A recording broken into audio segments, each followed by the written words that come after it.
This one looks like a pretty bog-standard Starfleet mission. Nothing to be concerned about. That's how all missions start.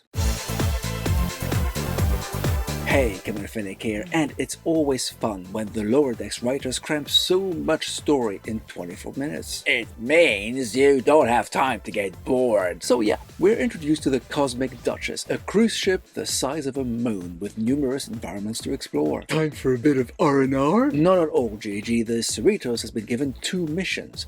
1, deal with some weird nanites that are causing havoc, and 2, find an admiral that's gone AWOL. And to spice things up, Boimler's nervous about working with Commander Ransom after Jet lost his hands in one of his missions. Yeah, he thinks he's the canary Ransom uses so he doesn't get hurt himself. I was expecting this to be a practical joke of some kind, but that side of the story was just really odd.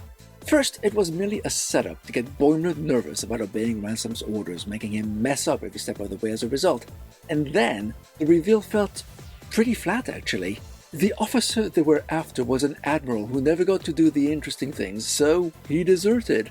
But as Boimler himself said to him, "But you're an admiral." So that thing with Jet was true, but it also didn't apply to the current mission. Correct. Just a setup for a comedy of errors. Without much comedy. So just errors then. Somewhat more interesting was the other mission, that of trying to contain rogue nanites that feed off energy.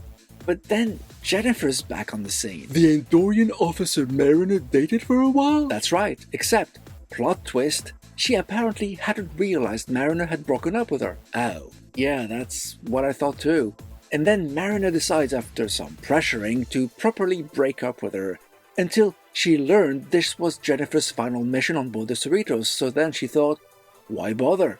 Oh, yeah, not the best premise for an adventure. On the positive side of things, at least the nanites were interesting, as was Tylin's love for Krog, a musician who's got a concert that evening. It did show us a different side to Tylin, and it was fun to watch a Vulcan express love and passion about an unusual kind of music in her own way. And that passion became instrumental to resolve the nanite issue. Pun intended, I'm sure. It so was. The episode had some fun moments and interesting tidbits here and there, but the entire story was not greater than the sum of its parts. It was okay. Again. As a friend of mine recently told me about the premiere episodes, coming from Prodigy's perfect balance of humor and stakes, these Lower Decks episodes felt super lazy, and this one feels the same. It felt too complacent, like they're just phoning it in. Well, there's still 7 more episodes. Surely that's enough time for the season to get better, right? Right?